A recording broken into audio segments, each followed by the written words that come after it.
Komputer ada di mana-mana. Laptop, handphone, jam tangan, bahkan televisi. Dengan komputer, kita bisa melakukan banyak hal.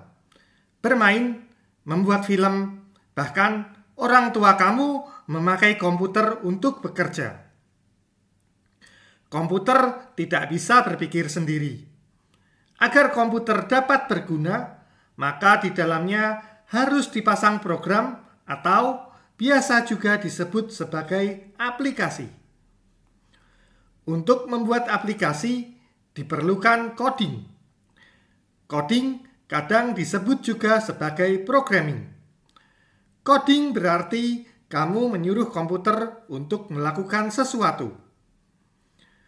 Untuk dapat menyuruh komputer, kamu tidak bisa hanya dengan berkata-kata. Kamu harus menggunakan bahasa yang komputer tahu dan mengatakan bahasa itu dengan cara yang komputer tahu. Bahasa ini disebut bahasa pemrograman. Dalam coding, kamu harus berpikir seperti komputer. Artinya, kamu harus membagi suatu perintah ke langkah-langkah sederhana yang dapat dipahami komputer. Misalnya begini, kamu bisa membuat kue. Kamu ingin teman kamu membuat kue, tapi teman kamu tidak tahu cara memasak kue.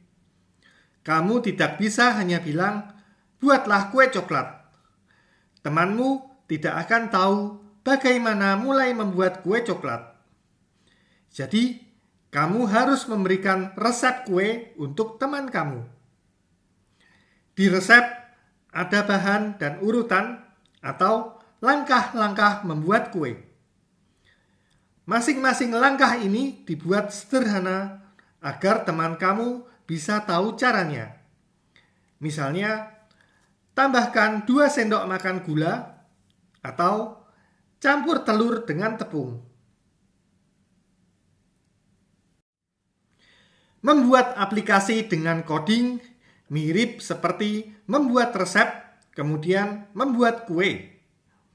Misalnya, untuk menyuruh komputer menampilkan 7 buah gambar lingkaran berwarna acak seperti ini, kita harus membagi caranya menjadi langkah-langkah kecil yang bisa dipahami komputer.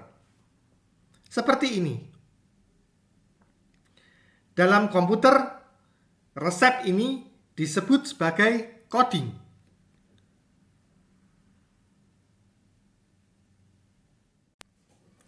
Untuk melakukan coding, kamu tidak bisa bicara seperti biasa. Kamu harus memakai bahasa yang komputer tahu. Bahasa ini namanya bahasa programming. Ada bermacam-macam bahasa programming. Ada yang mudah dipelajari seperti Scratch. Di video-video berikutnya, kita akan belajar menggunakan Scratch. Untuk aplikasi yang lebih sulit, banyak bahasa programming. Misalnya Java atau Python. Untuk belajar bahasa programming yang lebih sulit, kamu bisa mulai dulu dengan yang mudah seperti Scratch, supaya kamu tahu bagaimana cara melakukan coding.